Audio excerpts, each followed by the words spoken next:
Salut tout le monde, bienvenue à ce huitième vidéo sur le jeu Stationfall publié par Ion Game Design en 2023. Dans ce vidéo, on va couvrir 5 personnages relativement simples cette fois. Ça se complique un petit peu, mais à peine. Faites-moi confiance, on est encore dans la simplicité. On commence avec le passager clandestin. Lui, il est célèbre par le fait qu'il ne commence pas sur le plateau. Alors, il ne commence pas sur le plateau. La première personne qui va utiliser le passager clandestin, que ce soit en mettant un cube dessus, en l'activant, ou en le bribant, ou en utilisant même son compromat, c'est écrit en haut à droite de sa feuille de character, là. La toute première action de ce personnage-là va être d'apparaître carrément dans une section sombre du vaisseau. Donc, une section qui n'est pas éclairée du vaisseau, au choix de la personne qui prend l'action. Dans les faits, il était caché tout ce temps-là, à cette place-là, puis là, il décide de se révéler. Tant qu'il ne fait pas ça, on ne peut pas interagir avec le passager clandestin d'aucune façon que ce soit. Après ça, il y a l'habilité de Tunnel Rat, un peu comme l'Astro Chimp, pour ceux qui ont vu le vidéo précédent, c'est-à-dire qu'il peut utiliser là, les conduits de ventilation, là, les connexions pointillées jaunes pour se déplacer. Et c'est aussi un hacker, un peu comme l'exilé qu'on a vu dans le vidéo précédent. Alors, au lieu d'un pick-up gratuit ou d'un drop gratuit, il peut faire une action de console gratuite. Alors, s'il est dans la station de sécurité ou le mainframe, il peut remplacer son action gratuite de pick-up ou drop par une action gratuite de console. Ou si les jammers sont à off, il peut faire une action de console n'importe où. Tout aussi gratuitement s'il choisit de le faire. Alors lui, c'est un passager clandestin, son but dans la vie, là, il est arrivé dans la station, puis là, on dirait que c'est un peu comme, je dirais un peu comme un journaliste, là, à la limite, là. Scoop of a lifetime. Donc il y a 2 points de victoire si les journalistes terminent la game avec les données sur le projet X. 2 points de victoire si les journalistes terminent la game avec l'evidence. 2 points de victoire s'il s'échappe quand même pour profiter de sa célébrité et plus 3 points de victoire s'il s'échappe avec de l'evidence et qu'aucun autre personnage réussit à s'échapper avec de l'evidence. Alors, autrement dit, la seule evidence qui va être disponible, ça va être la sienne, entre ses mains, puis après ça, il va décider de la distribuer à qui il veut. Son habileté, quand il se révèle, c'est assez simple, là. Lui-même ou un de vos conspirateurs reçoit automatiquement un casque. Donc, ça peut être lui, ça peut être un autre, là. Mais il appelle ça là, une cache secrète là, il avait caché un casque quelque part sur le vaisseau. Puis là, il se le met sur la tête, ou une combinaison, ou peu importe, là, lui ou un autre de vos conspirateurs. Et il fait pas de modification spéciale au board. Ensuite, nous avons le counselor, le genre de psychologue du vaisseau, là. Faut être mal pris, mais d'accord. Euh, D'abord, lui, le changement qu'il fait, il ajoute le Shred Room, la pièce de déchiquetage qui est sombre et qui est connectée au Therapy Garden via un corridor qui est verrouillé au début de la game et qui a l'habilité qu'un personnage qui est ici et qui utilise cette action de section-là peut aller chercher un compromat n'importe où sur le board. Dans les faits, je pense qu'il recolle les petites languettes de papier, là.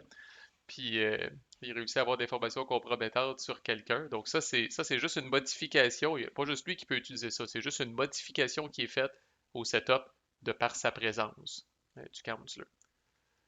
Ça tombe bien, il commence au Therapy Garden, lui qui est direct à côté. Et en plus, c'est un officier, un peu comme le colonel qu'on avait vu aux vidéos précédentes. Alors, tant qu'on n'est pas en blackout, lui étant un officier, il a des accès spéciaux.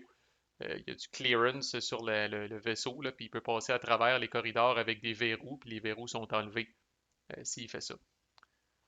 Il y a aussi l'habilité Worm Tongue. Alors, c'est un peu, là, évidemment, c'est un psychologue. Là, il est bon avec les mots, il est bon pour influencer. Alors, comme action, si vous êtes colocalisé avec un autre humain vivant, vous pouvez prendre un cube sur ce personnage-là puis l'envoyer dans la boîte de trahison. Dans les faits, imaginez le counselor là, qui dit à l'autre personnage là, hey, tu devrais pas travailler avec le joueur vert. Le joueur vert, il profite de toi, il te joue dans le dos, puis là, le joueur vert, ouais, t'as bien raison. Fait que là, le cube d'influence dans ce cas-là du joueur vert s'en va dans la boîte de trahison. C'est assez chiant pour le joueur vert parce que là, s'il veut réactiver ce personnage-là, il va être obligé de recrisser un cube dessus. Fait que c'est une habilité quand même assez chiante qu'on peut utiliser à bon escient quand on est le counselor. Au niveau de ses points de victoire, ben, il y a 2 points de victoire s'il s'échappe. Il y a 4 points de victoire si l'artefact se rend sur Terre, pas nécessairement dans ses mains. 4 points de victoire si l'artefact se rend sur Terre d'une quelconque façon. 2 points de victoire si c'est lui qui a le plus de compromates à la fin de la game. Et 1 point de victoire si c'est lui qui a le moins de cubes dans la boîte de trahison à la fin de la game. Quand même, relativement pas si facile que ça, mais bon. C'est toujours triste que les points de victoire soient reliés au nombre de compromates que vous avez parce que ça vous force à en ramasser beaucoup, sauf qu'en même temps, si vous voulez avoir ces 2 points de victoire-là, vous ne pouvez pas vraiment utiliser les compromates. Quand il se révèle, quand même, ça peut être assez problématique, là. Quand il se révèle, s'il est vivant, il choisit un humain qui est colocalisé avec lui. Et tous les autres joueurs qui sont innocents et pour qui ce personnage-là est un conspirateur deviennent suspects. Imaginez justement que bon, le counselor est ici, avec le colonel puis le station chief au moment où il est révélé. Ben, il pourrait dire, OK, j'utilise mon habileté, j'utilise le colonel. Imaginez que le joueur du counselor, c'est le joueur bleu. Puis imaginez que le joueur orange et le joueur vert ont des cubes sur le colonel. Bon, ben, le joueur orange et le joueur vert, s'ils sont innocents, deviennent suspects. Et quand on est suspect, on répète qu'on est à un envoi d'evidence aux autorités là, via le array control pour devenir coupable. Ce qui peut être problématique. Autrement dit, quand le counselor est en jeu, des fois, vous pouvez devenir suspect bien malgré vous. Habituellement, devenir suspect, c'est quelque chose c'est une chance qu'on prend, c'est quelque chose qu'on fait consciemment en assommant quelqu'un, en se disant, ah, si je vais devenir suspect, mais j'espère que quelqu'un ne me rendra pas coupable. Mais là, avec le counselor, c'est pas tout à fait euh, sous votre, euh, sous votre gouverne. Le chef de la station, alors, lui ajoute un autre pod qu'on appelle le Medevac pod et qui est très intéressant. Premièrement, il n'est pas localisé du tout à la même place, juste pour ça, ça le rend quand même intéressant. Et l'autre chose, ce pod-là n'a pas besoin qu'Abandon Ship ait été callé pour qu'il puisse launcher. Par contre, il doit être occupé par ça s'appelle le Medevac pod, là, la navette d'évacuation médicale. Il doit être occupé, ce pod-là, par un humain qui est down pour être capable de se launcher. Donc, vous pourriez draguer, par exemple, avec vous un humain qui est down, l'amener dans ce pod-là, puis après ça, crisser votre camp. Vous pouvez l'activer avec un launch timé, un peu comme les pods d'en haut, ou avec un section launch par un personnage qui est ici pendant que les prérequis sont rencontrés à cet endroit-là. Mais encore là, ça c'est un changement au setup. Le Station Chief en soi, c'est un officier, même principe que le Counselor. J'ai oublié de dire aussi, évidemment, les officiers, là, je vous rappelle, ils peuvent utiliser des actions uniques dans le Cryolab et sur le pont. Le Station Chief, on va voir ça de d'autres personnages, là, il ne peut pas être volé. Donc, il est orgueilleux, je ne sais pas trop quoi, là, mais il refuse d'être volé. C'est comme, tue-moi, ce de bar. Si tu veux mes affaires, tue-moi.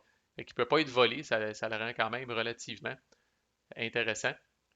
Et lui, c'est vraiment le principe là, du capitaine de bateau. Là. Lui veut, les femmes, les enfants d'abord, lui veut sauver le plus de monde et veut être le dernier à crisser son camp. En fait, même veut crever sur son bateau là, dans ce cas-là. Là. Fait un point de victoire pour chaque autre humain qui s'échappe, avec un petit bonus d'un point de victoire si ce sont des NPC officiers qui s'échappent. Donc, un humain NPC officier qui s'échappe, ça lui donne 2 points de victoire. N'importe quel autre humain qui s'échappe, ça lui donne 1 point de victoire. Dans cet échantillon limité-là de 5 bonhommes, il y a encore plus intérêt à ce que le counselor s'échappe, étant donné que non seulement c'est un humain, mais en plus, c'est un officier. Puis il se calisse des robots. Il ne veut pas nécessairement que les robots s'échappent. Et 2 points de victoire si le Station Chief est à bord de la station spatiale et vivant quand la game se termine. Évidemment, il va crever une fraction de seconde après parce que la station va exploser, mais n'empêche, il a réussi son souhait là, de crever avec son vaisseau. Son habileté de révéler est bonne en crise. Fait que quand vous êtes révélé au début de son activation, vous pouvez faire une action gratuite avec un NPC qui est colocalisé avec vous ou un officier NPC n'importe où sur le vaisseau. Fait que c'est bon, là, des actions, là, ils disent un basic action, ça veut dire pas une action de section, là. Fait qu'un basic action, fait que, tu sais, step, pitcher, dropper, ramasser, mais quand même. les actions là, dans ce jeu-là, là, c'est l'économie. Là. Tu sais, vous avez une ou deux actions quand vous activez un bonhomme. Si vous en voulez plus, normalement, ça vous prend des bribes ou des compromates. Mais c'est un pari là, quand vous êtes le Station Chief, mais si vous vous révélez assez tôt, ben c'est quand même c'est quand même pas mal intéressant parce que vous allez avoir des actions gratuites. Bon, pas avec n'importe qui, plus avec les officiers. Dans une game qui a beaucoup d'officiers, il est particulièrement fort. Sinon, il faut que vous soyez colocalisé avec quelqu'un, mais quand même. Le problème de se révéler tôt, évidemment, c'est quand Cola, on se met une cible dans le dos, puis une fois qu'il est assommé, le Station Chief, c'est pas d'avance pour vous autres. Vous pouvez quand même travailler pour ses conditions de victoire, mais son habilité de présence, de leadership, pourra plus être utilisée parce que c'est quand il s'active lui-même, puis on peut pas activer un bonhomme qui est down, je le rappelle. Bon, je change de mal de place, parler d'un robot, là, pour une fois, là. Le robot médical. Une bébite vraiment spéciale. Alors d'abord, je vais commencer par son habilité. Il n'y a pas de changement au board. Je vais commencer par son habilité de droite. Alors il est helpful, lui il veut aider. Ce qui fait qu'aucun joueur peut avoir plus qu'un cube sur ce personnage-là. Personne ne peut comme monopoliser le robot médical en disant moi je vais créer ces 4 cubes dessus puis moi être le seul à m'en servir. Personne ne peut avoir plus qu'un cube. Ça veut dire qu'à la limite, à un moment donné, les 4 joueurs pourraient avoir un cube dessus. Puis tout le monde l'utilise, puis personne ne pourrait décider, ah ben là, vous voulez continuer d'utiliser, moi je vais mettre un cube de plus, oubliez ça. Puis évidemment, lui, il veut guérir les gens, là. Alors, Emergency Response. Alors, pour une action, lui, il peut carrément réanimer un humain. Pas un robot, mais bien un humain. Et c'est toujours gratuit pour lui de bouger ou même de faire un airlock dans une section où il y a un humain qui est down. Alors, il y a le sentiment d'urgence, un peu comme ça qu'on peut voir. Fait que, où est-il? Lui, il est ici. Fait que, tu sais, supposons que l'exil est ici puis qu'il est down. Supposons que le Corpsicle est ici puis qu'il est down. Ben, vous activez le robot médical. De bouger ici, c'est gratuit. Parce que là, il voit que l'exil est down puis il capote puis il arrive là en courant. De bouger ici, c'est gratuit. Alors, contrairement aux autres affaires qu'on a vues, là, lui, c'est éternellement gratuit. Là. Tant qu'il est capable de tracer un chemin, après ça, il pourrait venir ici, puis là, ce serait sa première action parce qu'il n'y a personne de down. Mais si le chimpanzé est ici puis qu'il est down, il pourrait bouger ici puis c'est gratuit. Fait que c'est toujours gratuit pour lui de bouger dans une section où se trouve un humain qui est down. Puis son but dans la vie, c'est d'être vraiment, d'être utile puis d'être apprécié. Alors, il y a 2 points de victoire s'il n'y a pas d'humains qui sont down à l'intérieur de la station au moment où elle explose. Encore là, je le sais bien que les humains qui restent là vont crever. Mais quand même, lui, il se dit, c'est pas de ma faute, j'ai toujours réussi à réanimer tout le monde puis à protéger tout le monde. Donc, il y a 2 points de victoire s'il n'y a pas d'humains qui sont down juste au moment où la game se termine à bord de la station. Et c'est le seul personnage, je crois, qui vient avec un espèce de petit jeton comme ça qu'on va avancer, qui commence à zéro. Mais essentiellement, il reçoit 1 point de victoire à chaque fois qu'il réanime un humain. Puis il reçoit 1 point de victoire pour chaque. Si jamais il est révélé par un. Si jamais un joueur se révèle comme étant le robot médical va aussi scorer 1 point de victoire pour chaque cube qui est envoyé dans la boîte de trahison. Fait que prenons l'exemple que je parlais tantôt où les 4 joueurs ont mis un cube sur le robot médical parce qu'ils en avaient besoin pour réanimer Pierre, Jean et Jacques. Ben, si le joueur bleu, par exemple, se révèle comme étant le robot médical, ben là, on a un cube de chaque joueur, des 3 autres joueurs, qui s'en va dans la boîte de trahison. Fait qu'on viendrait avancer ce petit marqueur-là ici. Donc, plus vous avez créé de situations où le robot médical peut être attrayant pour des joueurs, un petit peu comme les bribes, plus ça va vous donner de points de victoire à la fin. Et plus vous avez réanimé de monde, plus ça va vous donner de points de victoire à la fin. C'est potentiellement le personnage qui, c'est là qu'il n'y a pas de limite. Là. Je peux avoir la track s'arrête à 11 et plus. J'ai jamais vu ça arriver haut de même. Là. Mais, euh, mais quand même, 1, 2, 3, 4, 5, 6, 7. Ah, vous êtes topé à 9 pareil avec ce personnage-là, là, qui est pas mal toujours la limite de chaque personnage. C'est-à-dire qu'à un moment donné, les étoiles commencent à s'espacer. Là. Puis si vous avez arrivé à 11 et plus, même si vous revivez 20 personnages dans le courant d'une game, vous allez quand même faire juste un maximum de 7 étoiles avec ça ici. Puis c'est bizarre parce que son habilité de reveal, vous gagnez un bludgeon. Et c'est une stratégie relativement célèbre. comme robot médical que vous assommez vous-même les humains et après ça, vous les réanimez pour faire monter votre marqueur de points de victoire. Tu sais. Fait que Haywire, ça veut dire que tu sais, il est un petit peu. Robot est un petit peu détraqué, là, se ramasse avec un bludgeon, se met à assommer du monde juste pour être capable de les réanimer, là. Mais en tout cas.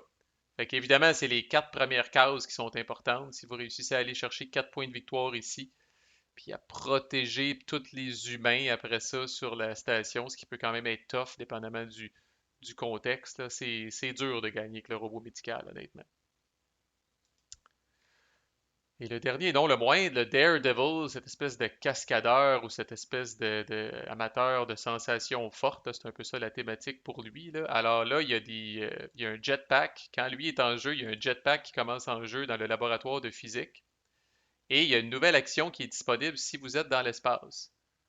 Alors, si vous êtes quand le Daredevil est en jeu, étant donné que le jetpack est en jeu, quelqu'un qui est dans l'espace, qui possède un jetpack, et évidemment s'il est humain qui possède aussi une combinaison, peut faire une action de section de l'outer space pour carrément s'échapper. Dans les faits, la personne avec sa combinaison et son jetpack s'en va sur Terre de manière autonome sans avoir à prendre un pod, puis est considéré à ce moment-là comme s'étant échappé. Fait que si vous êtes un robot, tout ce que vous avez besoin, c'est le jetpack. Si vous êtes un humain, vous avez besoin du jetpack et d'un casque. Vous devez être dans l'outer space et vous devez faire une action pour vous en aller sur Terre. Alors lui aussi ne peut pas être volé, le Daredevil. Adrénaline, c'est bon aussi en crise, là, un peu comme le robot médical, là. Mais donc le Daredevil, même s'il est humain, se fout des obstacles, ne tombe pas down s'il est dans il n'y a pas un obstacle, mais un hazard, un danger, là. L'asphyxie et le feu essentiellement, là. Et non seulement ça, là, mais de se déplacer ou de faire un airlock dans une section où il y a un hazard, pour lui, c'est toujours gratuit. Et toujours gratuit, ça c'est le même principe que le robot médical, c'est-à-dire que notre ami le Daredevil, par exemple, bon, admettons, là, on va me faire une petite trail de danger, là. Fait que ça, il n'y a pas d'oxygène, ça, le feu est pris, puis ça, le feu est pris, là. Puis vous êtes le Daredevil, puis vous commencez ici, là, bon, ben ça, c'est gratuit. Puis même si vous n'avez pas de casse, vous vous foutez, il retient son souffle, faut croire. Après ça, vous vous en venez ici, c'est gratuit parce qu'encore là, il y a un hazard. Vous vous en venez ici, puis réussissez à éviter le feu. Vous arrivez ici, c'est gratuit parce qu'il y a un hazard aussi. Vous arrivez là, c'est votre première action. Fait qu'encore là, on peut chaîner énormément de déplacements si on s'appelle le Daredevil. Et c'est un thrill seeker, là, lui, il cherche les sensations fortes. Alors, il y a 3 points de victoire s'il s'échappe, plus 2 points de victoire s'il est le seul humain qui s'est échappé. Parce qu'il est capable de se péter les bretelles puis de dire ah, moi j'ai réussi à m'échapper puis tous les autres ont crevé. Et plus 2 points de victoire s'il y a l'artefact ou s'il est contaminé. Fait qu'encore là, il peut dire ah, je suis contaminé puis ça me fait même pas mal. Ou genre j'ai même réussi à j'ai même eu le temps de pogner l'artefact puis de l'amener avec moi. T'sais, il veut vraiment péter de la broue puis faire son show-off à son arrivée sur Terre. Et il y a un point de victoire si le projet X a été releasé, puis c'est le même principe. De dire, ah, puis vous savez pas quoi, il y avait un robot assassin en plus qui se promenait sur le vaisseau où il y avait de la grosse slime qui se répandait dans le vaisseau. Tu sais, bref, son histoire est encore plus intéressante dans ce temps-là. Et quand il se révèle, ça c'est très intéressant. Euh, donc, s'il est c'est une habilité qui est comme toujours à on, là, à la fin de la game, s'il est vivant, qu'il a son casse, puis qui est colocalisé avec le jetpack, il réussit à s'échapper. Même s'il est toujours sur la station. Ça, c'est le point. Fait qu'imaginez qu'il est ici, imaginez qu'il y a un casse, puis colocalisé avec le jetpack, ça veut dire qu'il n'y a même pas besoin d'avoir le jetpack dans ses items, il a juste besoin d'être situé au même endroit que le jetpack. Dans les faits, il a comme le temps de le ramasser, se le crisser dans le dos au moment où le vaisseau il pète. Dans une situation comme ça, si on arrive à Station Fall, le Daredevil est considéré comme s'étant échappé. Parce qu'il est vivant, il possède un casque et il est colocalisé avec le jetpack. Donc lui, n'importe qui peut l'utiliser, le jetpack, mais lui a une petite utilisation quand même particulière à son niveau. Alors c'était 5 personnages relativement simples. Ça va se compliquer un tout petit peu aux prochaines vidéos. Encore là, j'essaye de vous faire une genre de pente douce jusqu'à temps que ça monte un petit peu plus carré, là. Fait que, ben, tu sais, déjà là, vous avez 10 personnages assez simples pour une éventuelle première partie, là. Fait que manquez pas la suite où on s'en va dans des affaires encore plus riches. À plus.